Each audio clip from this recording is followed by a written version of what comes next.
اسی فخر کے لمحے کے ساتھ کچھ لمحے فکریہ بھی ہوتے ہیں نا، جس میں ہم بات ضرور کرتے ہیں کہ اچھا ابھی ہمیں اور کس کس ڈومین میں کام کرنا ہے، کس کس ڈومین میں آگے جانا ہے، اکنامک چیلنجز کیا ہیں، دیگر چیلنجز کیا ہیں جس میں ہمیں کام کرنا ہے. تو آج کے اس پورے شو میں ہم اس پر بات بھی کریں گے. We are celebrating this day but at the same time ہمیں بات بھی کرنا ہے کہ کہاں کہاں پہ ہمیں اور آگے بڑھنا ہے، ہماری یوتھ کو کیا کیا کرنا ہے. تو اس پر کریں گے بات.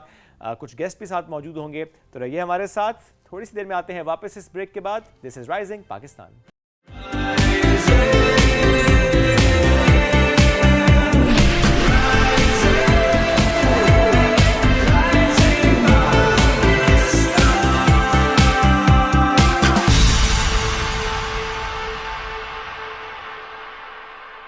رائزنگ پاکستان میں ایک بار پھر کہتے ہیں خوش آمدید. چونکہ آج کے دن کی مناسبت سے ہم گفتگو کر رہے ہیں 28 مئی 1998 جب اس کی ہم بات کرتے ہیں، جس دن ہم نے یہ ثابت کیا تھا کہ پاکستان ہماری ریڈ لائن ہے، جس دن ہم نے ثابت کیا تھا غافل نہیں ہیں ہم، تیار ہیں ہم، جواب دینے کے لیے تیار ہیں ہم. پالیسی ہماری پہلے بھی اور آج بھی یہی ہے کہ ہم ڈیٹرنس کی پالیسی پر چلتے ہیں، ہم ڈیفنس کی پالیسی پر چلتے ہیں، ہم اوفینسو پالیسی پہ کبھی عمل پیرا نہیں ہوئے ہیں، اور یہ ہم نے ہر وقت ثابت بھی کر کے دکھایا ہے.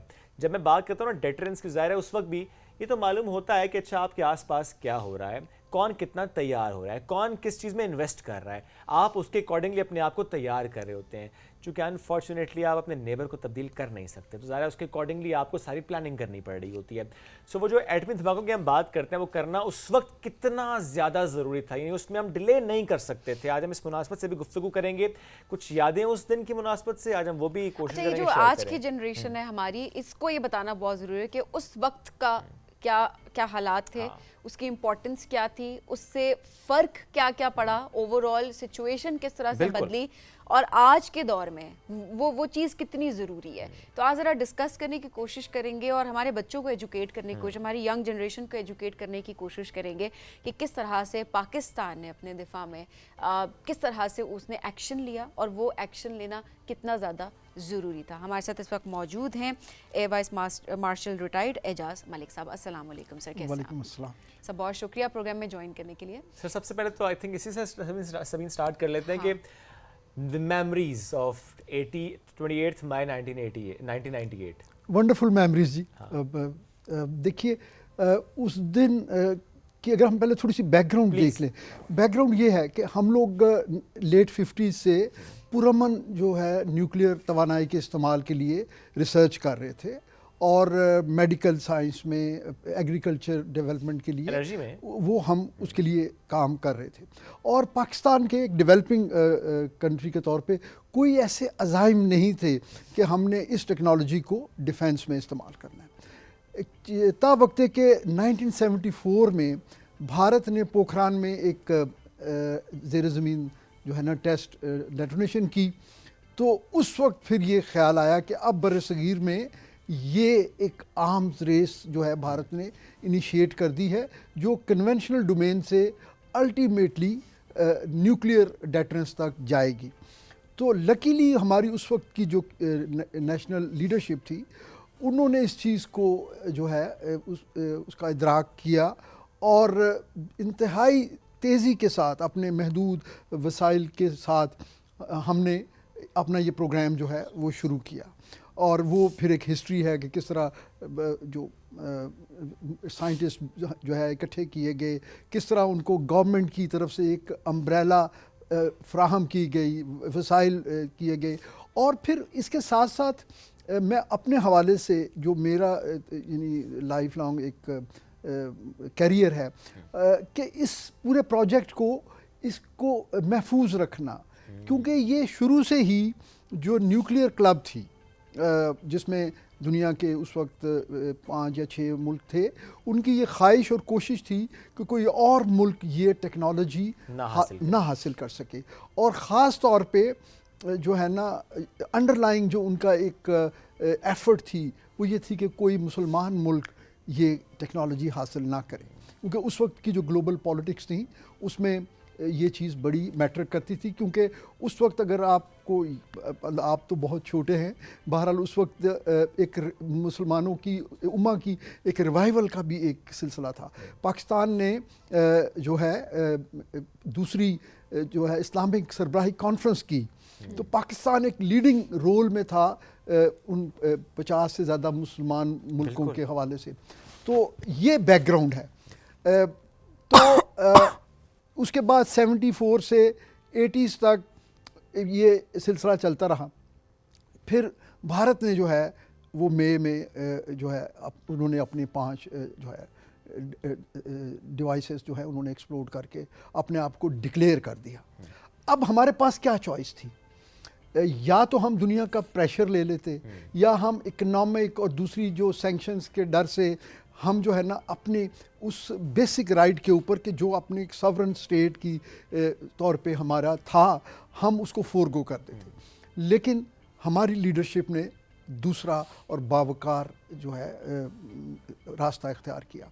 اب اس میں جن جگہوں پہ یہ ریسرچ ہو رہی تھی اور وہ ان جگہوں کی جو حفاظت ہے وہ مسلح افواج کے ذمہ تھی، اور خاص طور پہ کیونکہ ہمیں یہ تھریٹ تھی کہ بھارت یا اسرائیل جو ہے وہ ہماری ان ریسرچ اور ڈیولپمنٹ فیسلٹیز کو ٹارگٹ کر سکتا ہے۔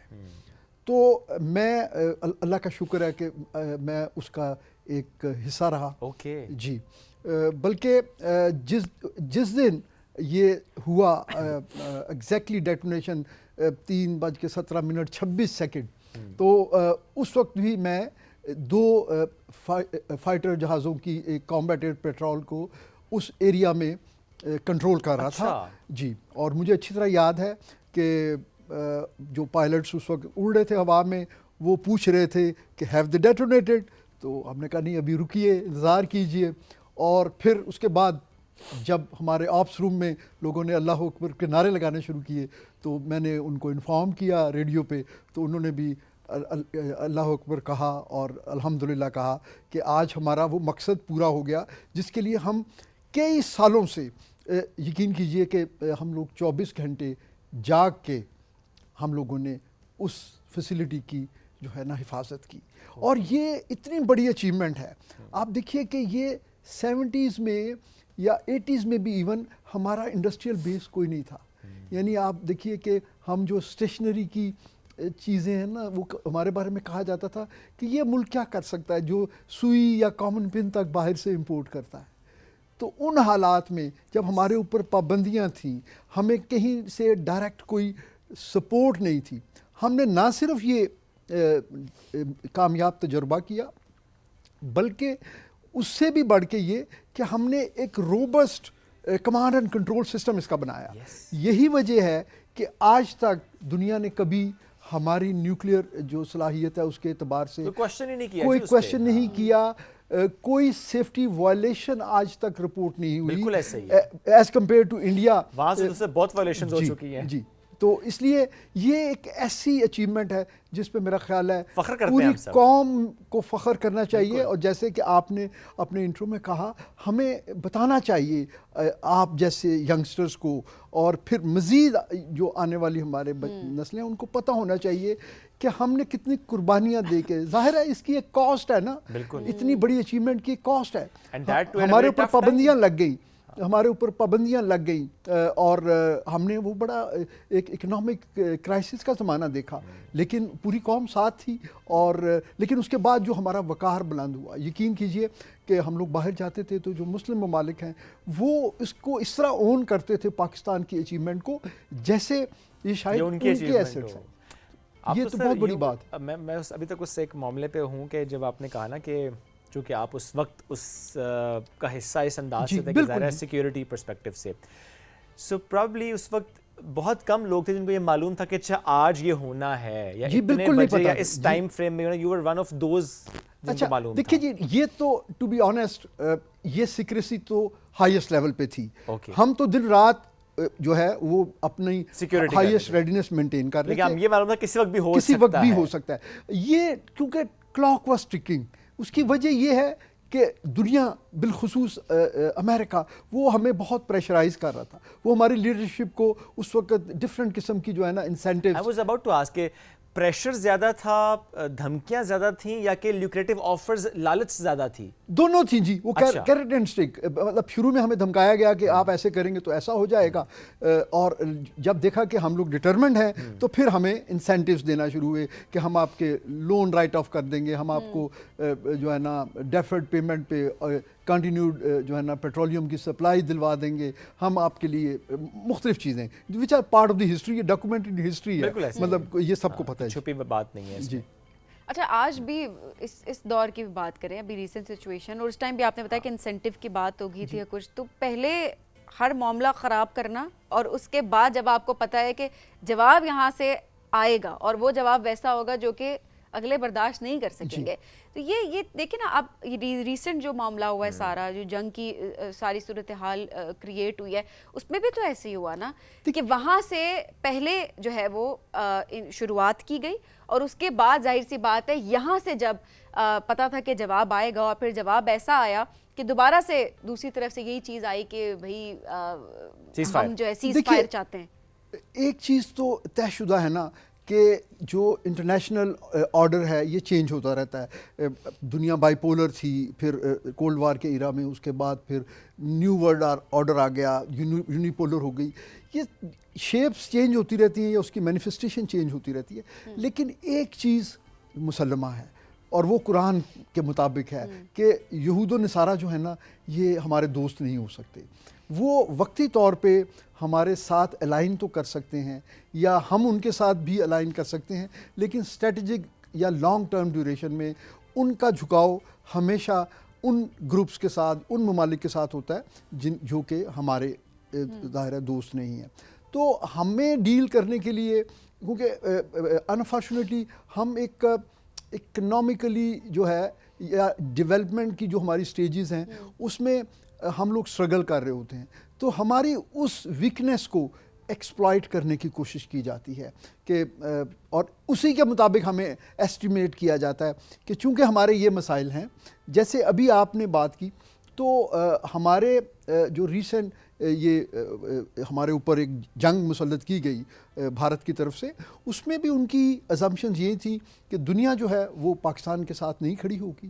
پاکستان کے اندر اتنے پولیٹیکل یا اکنامک جو ہے نا وہ فالٹ لائنز ہیں، تو وہ شاید قوم میں وہ یکجہتی نہیں ہوگی، اور یہ ایک اچھا موقع ہے کہ ہم ان کو جو ہے ایک ڈینٹ کریں ایک شارٹ کرسپ وار میں. لیکن ایسا ہوا نہیں. آپ نے دیکھا سفارتی محاذ پہ ہمیں کتنی کامیابی ملی، قوم کس طرح جیل ہوئی، کیونکہ یہ جو ہے نا ہمارے پوٹینشل کو لوگ نظر انداز کر دیتے ہیں. وہ یہ ہے کہ پاکستان ایک نظریے پہ بنا ہے، اور جو قوم، جو ملک نظریے پہ بنا ہوتا ہے نا، وہ اس کو دیر نہیں لگتی، وہ لمحوں میں جو ہے نا وہ اپنے آپ کو جو ہے نا چینج کر لیتا ہے. یعنی بظاہر وہی قوم جو بڑی لاپرواہی سے اور جو ہے نا وہ چھوٹے چھوٹے مسائل کے اوپر ایک دوسرے سے الجھ رہی ہوتی ہے، جب ان کو اپنی آئیڈینٹی کا، جب ان کو اپنے قومی سالمیت کا جو ہے مسئلہ درپیش ہوتا ہے، وہ پھر سب کچھ چھوڑ کے اس وقت کوئی مذہبی جو ہے نا فرقہ بندی، کوئی علاقائی، کوئی لسانی، کوئی اکنامک ڈسپیرٹی، یہ ساری چیزیں پیچھے رہتی ہیں. وہ کہتے ہیں یہ ہمارے گھر کے مسئلے ہیں، ان کو ہم بعد میں دیکھیں گے، پہلے ذرا دشمن سے نہیں بول سکتا. باہر والا اگر بولے گا تو پھر وہ ہم الاؤ نہیں کریں گے. اور یہ دیکھیے ہم کہتے ہیں پاکستان ہمارا گھر ہے، تو گھر میں یہی ہوتا ہے. دیکھیے گھر میں مسئلے ہوتے ہیں، مطلب بچے چھوٹی چھوٹی باتوں پہ بھی لڑ پڑتے ہیں، لیکن جب باہر سے کوئی دروازے پہ آتا ہے یا دیوار پلاننے کی کوشش کرتا ہے، تو اس وقت سب جو ہے نا جس کے ہاتھ میں جو چیز آتی ہے وہ لے کے پھر وہ چڑھ دوڑتا ہے. سیسا پلائے دیوار وہ بھی ہم بن جاتے ہیں، وہ بڑی بات ہے. اچھا سر، اب کیونکہ آپ نے اس ٹائم کا سارا ٹائم دیکھا، جیسا شعیب نے بھی ذکر کیا کہ ظاہر سیکیورٹی پرسپیکٹو سے آپ کمپلیٹلی انوالوڈ. جی الحمدللہ، ہم بھی دیکھیے جہاں بہت سارے لوگوں نے بڑے بڑے کام کیے، ہم اپنی چھوٹی کیپیسٹی میں، وہ ہماری بھی ایک، ہمارا نام بھی ان شہیدوں کے ساتھ شامل ہے کہ یہ جو فورسز کا جو جذبہ ہوتا ہے یہ تھوڑا سا بیان کریں ایسے سچویشنز میں کیا ہوتا ہے، بیکاز ہم نے ابھی بھی دیکھا کہ ہماری پاک فوج ہو، ہماری ایئر فورس ہو، ہماری پاکستان نیوی ہو، ہماری فورسز جتنی بھی ہیں وہ ان میں بھی بڑی یکجہتی جو کہ ہمیشہ سے رہی ہے، نو ڈاؤٹ، بٹ ہر ایک کا، ہر سپاہی کا اپنا ایک جذبہ ہمیں نظر آیا. تھوڑا سا بتائیے گا کیا ماحول ہوتا ہے اس ٹائم پہ اور کیا جذبات ہوتے ہیں؟ دیکھیے فورسز میں اکیڈمیز میں جب ہم لوگ جاتے ہیں تو لیٹ ٹینز میں 18 سال 17 سال کی عمر میں آپ اکیڈمی جاتے ہیں، تو ان 2 سالوں کی جو ٹریننگ ہے یا آپ کی اسپیشلٹی کی صورت میں، جیسے ہمارے ایئر فورس میں فلائنگ یا انجینئرنگ میں جو 4 سال کا پروگرام ہوتا ہے، تو اس میں آپ کی جو پروفیشنل سکلز ہیں وہ تو آپ کو سکھائی جاتی ہیں. جیسے کسی اور ادارے میں آپ انجینئرنگ کرنے جاتے ہیں یا ڈاکٹر بننے جاتے ہیں تو وہ پروفیشنلزم تو سکھایا جاتا ہے. فوج میں کیا فرق کیا ہے کہ اسی گھر میں سے، انہی بہن بھائیوں میں سے کوئی ایک اٹھ کے فوج میں چلا جاتا ہے.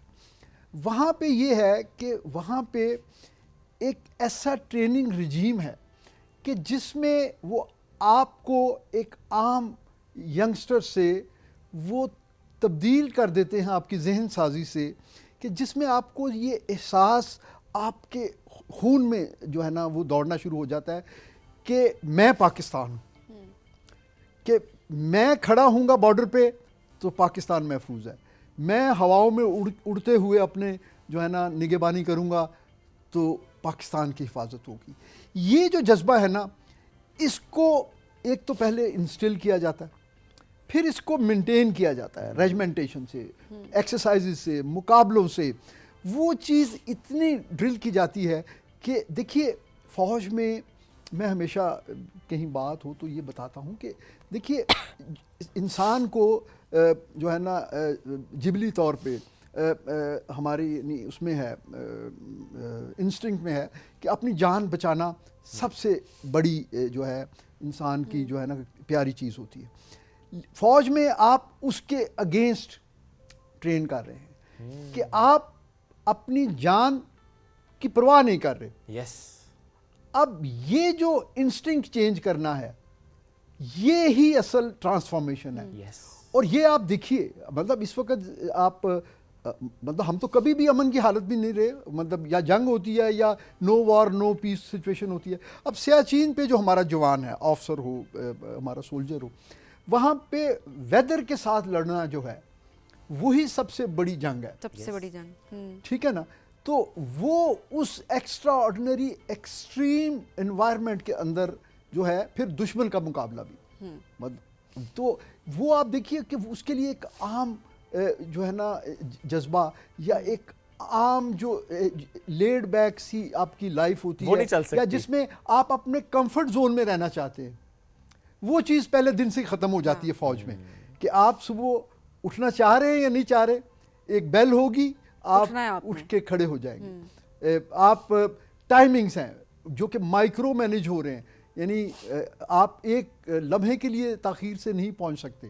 تو کیونکہ ہر چیز آپریشنز میں وہ ایک ڈسپلن کے تحت ہے. تو یہی ایک فرق ہے. اور آپ یہ دیکھیے کہ نہ صرف یہ کہ فوج، بلکہ جن اداروں میں بھی ہم نے ڈسپلن رکھا وہ ادارے ہمیشہ آگے چلتے ہیں. کیونکہ انفرادی طور پہ آپ میں صلاحیتیں ہو سکتی ہیں، لیکن جب آپ ایک سسٹم کا حصہ بنتے ہیں نا تو پھر آپ کی سنرجی کریٹ ہوتی ہے، وہی ریکوائرڈ ہوتی ہے. اور یہ کولیکٹیو ایفرٹ ہے. اور ہم لوگ اس معاملے میں بہت لکی ہیں کہ بلیسڈ ہیں کہ پہلے دن سے جو ہے نا ہماری مسلح افواج جو ہیں انہوں نے، کیونکہ ہمیں تو کچھ نہیں ملا تھا جب پاکستان بنا. آپ نے کتابوں میں پڑھی ہے، ہمارے بزرگ بتاتے تھے کہ ہم جو ہے درختوں کے نیچے بیٹھ کے دفاتر شروع کیے، اور جو کیکر کے کانٹے ہوتے ہیں، کیکر کے کانٹوں سے پیپر پن کا کام لیا جاتا تھا. تو وہاں سے ہماری فوج جو ہے وہ ہم نے کی. اور ایئر فورس کے میرا چونکہ تعلق ہے تو ہماری جو اکیڈمی ہے وہ ایک ایسا انسٹیٹیوشن ہے جس کو حضرت قائد اعظم نے خود وزٹ کیا، اور انہوں نے وہاں پہ اپنا ایک اس دن ایڈریس کیا. انہوں نے کہا کہ ان کو دیکھیے، اب قائد اعظم کی ویژن دیکھیے، ان کو اس وقت بھی پتا تھا جب کہ ابھی ایئر پار کو بنے ہوئے تقریباً 50 سال ہی ہوئے تھے. انہوں نے یہ کہا کہ a country without a strong air force is at the mercy of any aggressor. Pakistan must build her air force as early as possible and it should be an efficient air force second to none.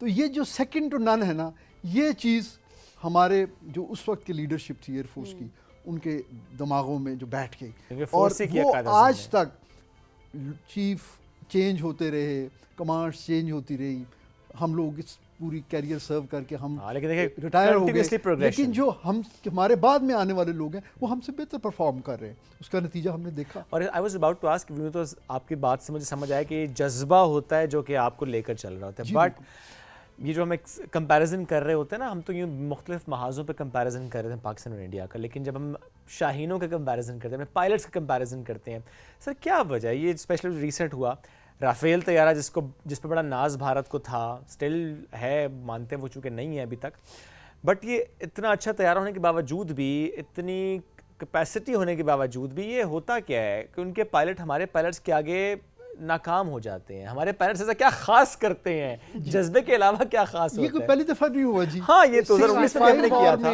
65 آور میں وہ ہم سے اسی طرح اتنے ہی بڑے تھے, ان کے پاس اس وقت بھی ایسے ہی جہاز تھے, لیکن پہلے 3 دنوں کے بعد وہ ٹوٹلی حواس سے جو ہے نا نکل گئے تھے. پاکستان کو جو ہے ٹوٹل ایئر سپریورٹی حاصل تھی پوری جنگ میں.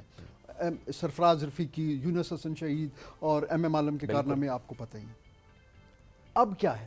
اب بھی وہی ہے. فرق کیا ہوتا ہے؟ فرق ٹیکنالوجی. دیکھیے ایئر فورس جو ہے نا, یہ بائی ڈیزائن ایک ہائی ٹیک فورس ہے. ٹھیک ہے, یعنی اس کے اندر جو دنیا کی بہترین ٹیکنالوجیز ہوتی ہیں نا, وہ استعمال ہو رہی ہے, کنٹینیوسلی امپروو ہو رہی ہے, ہر دور میں اور ہر لمحے امپروو ہو رہی ہے. بالکل ایسے ہی ہے. تو اس ٹیکنالوجی کو آپ پرچیز تو کر سکتے ہیں اگر آپ کے پاس پیسے ہیں, جیسے کہ بھارت کے کیس میں ان کا دفاعی بجٹ ہم سے کئی گنا بڑا ہے کیونکہ اکانومی سائز بڑا ہے, لیکن اس ٹیکنالوجی کو ماسٹر کرنا, اس کے اوپر اتنی پروفیشنسی کرنا کہ پھر آپ اس ٹیکنالوجی کو, ایک تو اس کی پرسکرائب لمٹ ہے کہ اس نے 100% پرومس کیا ہے, تو آپ یہ سمجھیے کہ جو اکوپمنٹ 100% آؤٹ پٹ پرومس ہوتی ہے وہ 90% پرفارم کرتا ہے. ٹھیک ہے. تو ہمیں یہ سکھایا جاتا ہے کہ آپ نے 110% جو ہے نا اس سے آؤٹ پٹ لینی ہے.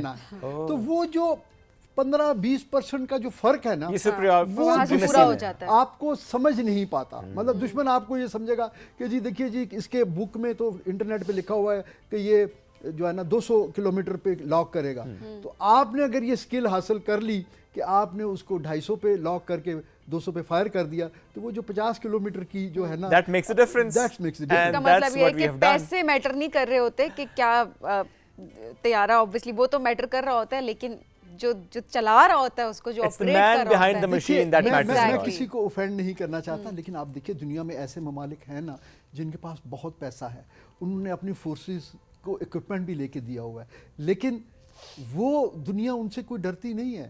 وہ سمجھتے ہیں کہ بس ٹھیک ہے یہ ہمارا اسلحہ خرید رہے ہیں تو خریدتے رہیں, لیکن جب پاکستان کو کوئی چیز ملتی ہے تو ساری دنیا جو ہے نا وہ پریشان ہو جاتی ہے, کیونکہ انہیں پتہ ہے کہ اب یہ ایک لیتھل کمبینیشن بننے لگا ہے کہ ان کے پاس ہائی ٹیک پلیٹ فارم یا ویپن بھی آ گیا ہے, اور اس کے پیچھے جو ہے ایک ٹرینڈ ذہن. اور دوسری بات یہ ہے کہ ultimately once you are up in the air, اگر آپ کو اپنی جان کی پرواہ نہیں ہے, اگر آپ یہ سوچ کے ہی نہیں گئے کہ آپ نے واپس آنا ہے, تو پھر ڈر کس بات, پھر ڈر کس بات کا؟ کیونکہ اس وقت مائنڈ میں کیا ہے, اس میں اپنی جان تو ہے ہی نہیں مائنڈ میں, اس میں تو پاکستان ہے, اس میں پاکستان کے ایک انچ کی حفاظت ہوتی ہے جو کہ آپ کے دل میں ہوتی ہے, اور آپ اسی سوچ کے ساتھ, اسی جذبے کے ساتھ پھر پرفارم کرتے. Sir thank you very much sir, بہت شکریہ جی, آپ نے بڑی ہماری پرانی یادیں جو ہے نا بڑا انجوائے کیا, آنیسٹلی بڑا انجوائے کیا. اللہ کا شکر ہے, ہمیں دیکھیے ایسے پاکستانی ہمیں اپنے اوپر فخر ہے جی ایز اے پاکستانی. یعنی میں کہتا ہوں سب چیزیں چھوڑ کے صرف اسی پہ فخر ہے کہ we are Pakistani. Sir thank you very much for joining us today. ہمیں ایک بریک کی طرف, بریک سے واپس آئیں گے, رہیے ہمارے ساتھ.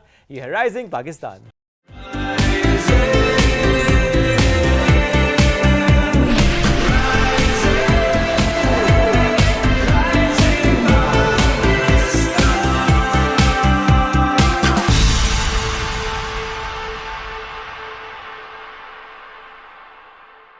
ویلکم بیک جی. رائزنگ پاکستان میں آپ کو کہیں گے خوش آمدید. اور جب ہم اس ملک کی بات کرتے ہیں نا, پاکستان کی بات کرتے ہیں, تو ہم سب ظاہر ہے پاکستانی, ہم کہتے ہیں ہم سب کے اندر پاکستانیت ہے.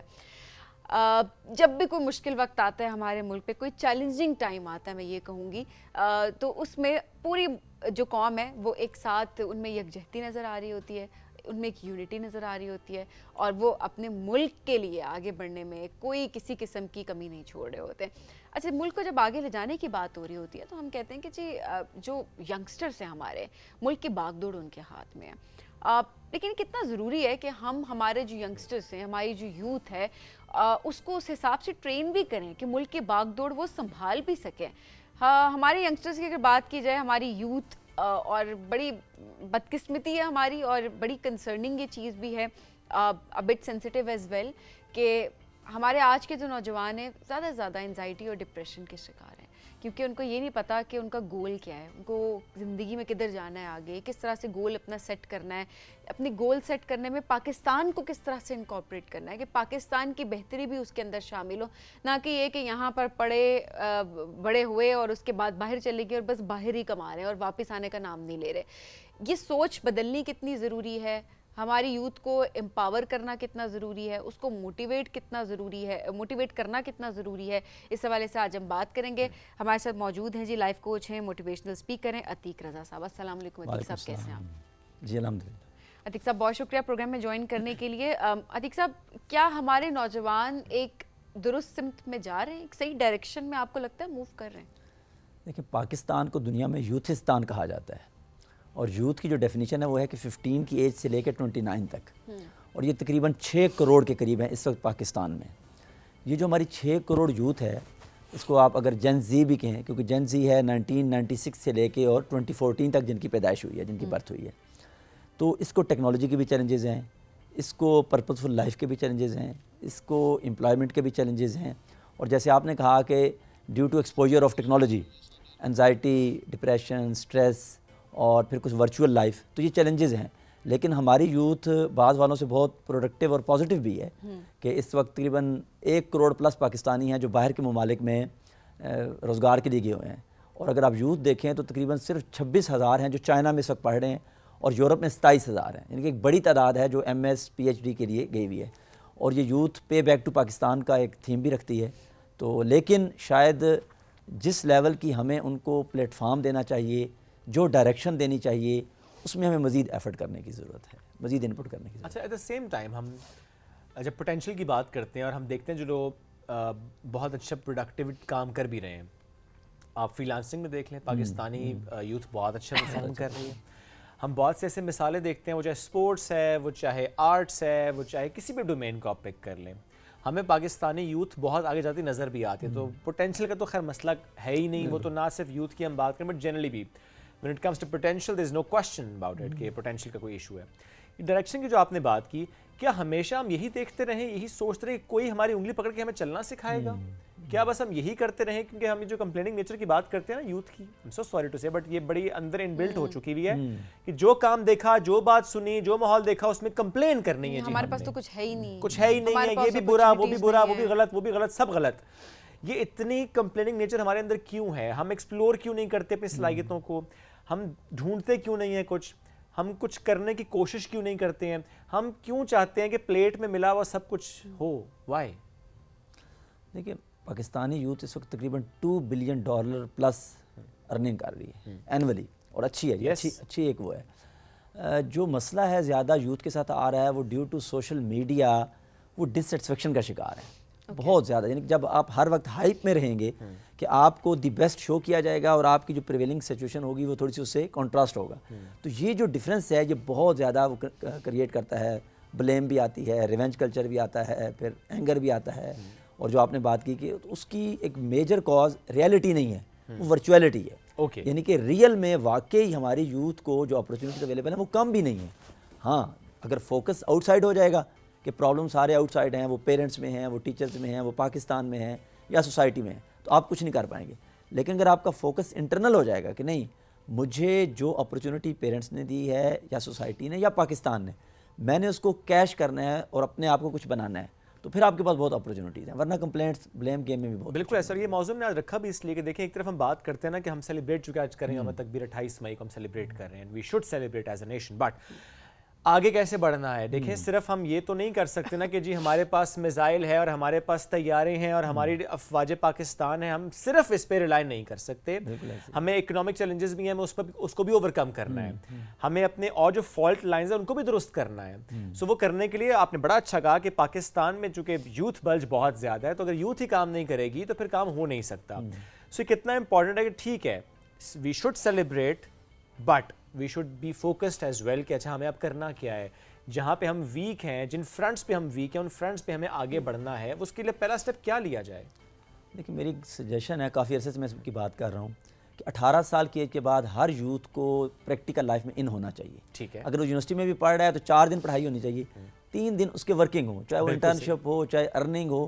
ہمارے یہاں پرابلم یہ ہو رہا ہے کہ یوتھ پریکٹیکل لائف میں 22, 23, 24 میں جا کے ان ہوتی ہے. صحیح بات. اور یہ لیٹ ہے, یہ لیٹ ہے کیونکہ آپ کی جو ہیبٹس ہوتی ہیں, آپ کی جو پیراڈائم ہوتی ہے سوچنے کی, وہ 22, 3 میں ڈیولپ ہو چکی ہوتی ہے. اگر 16, 17, 18, 19 میں ہی ایک اسٹوڈنٹ, جیسے باہر بھی ہوتا ہے, وہ اسٹیٹ سے لون لے یا پیرنٹ سے لون لے یا سیلف ایفرٹ کرے, اس سے ہی پریکٹیکل لائف میں ان ہو جائے گا, تو اس سے چانسز یہ ہیں کہ وہ بہت جلدی پریکٹیکل اس میں آ جائے گا. اگر وہ لیٹ کرے گا جتنا, کیونکہ بہت زیادہ ایکیڈیمکس آپ کی جو صلاحیتیں ہیں اس کو ڈیولپ نہیں کرتا ہے. خاص حد تک تو ڈیولپمنٹ ہوتی ہے. تو جو لوگ جلدی آ جائیں گے پریکٹیکل لائف میں, تو اس سے ہوپس ہو کہ ہماری یوتھ زیادہ پاکستان کے لیے بھی جو ہے وہ ایک پریگمیٹک اپروچ کے تحت, پازیٹیوٹی کے تحت جو ہے وہ ایکٹیو ہو جائے گی, اور وہ جو والدین پہ ڈپینڈنسی ہے وہ بھی کم ہو جائے گی, اور زیادہ والدین کا بھی بوجھ جو ہے وہ کم ہو جائے گا. یہ بہت بڑا پرابلم ہے. میں نے خود 5 سال یونیورسٹی میں پڑھایا ہے, اور میرا ایکسپیرینس یہ ہے کہ جس طرح کی ہماری یونیورسٹی میں کچھ 14 لاکھ اسٹوڈنٹس ہیں اس وقت جو ہماری یوتھ پیور یونیورسٹیز میں ہیں, اس میں جو ان کی ڈیولپمنٹ ہو رہی ہے وہ اس میں کافی چیلنجز ہیں. ہمیں ہمارے یونیورسٹیز کے وی سیز کو 235 کے قریب یونیورسٹیز ہیں, تھوڑا سا ریویو کرنے کی ضرورت ہے کہ یوتھ کو وہاں پر جم دیے جائیں, پریکٹیکل ایکٹیویٹیز دی جائیں, پروجیکٹس دیے جائیں, پرابلم سالونگ ماڈل پہ لایا جائے, انٹرنشپ پہ لایا جائے, اور اداروں کی بھی رسپانسبلٹی یہ ہے کہ وہ چھوٹی موٹی جابز ویکینڈس کے اوپر یوتھ کو دیں تاکہ وہ اپنی فیس خود جنریٹ کریں, ایکسپیرینس خود گین کریں. کیونکہ اگر انڈسٹری بھی صرف ایکسپیرینس لوگوں کو لے گی اور اس طریقے سے جو نیو یوتھ ہے اس کو اپرچونٹی نہیں دے گی, تو اس سے بھی پھر مایوسی. اچھا, اس میں اب دو معاملات ہیں نا. ایک تو یہ کہ میرا پرسنل اوپینین یہ ہے کہ جو پیرنٹس ہیں نا, انہوں نے بھی بہت زیادہ بچے بگاڑے ہوئے ہیں. یہ میں ایک بڑی آنیسٹ سی بات کروں گی. اس کی وجہ کیا ہے؟ اس کی وجہ یہ ہے کہ ہم جی میرا بچہ نہ کمائے.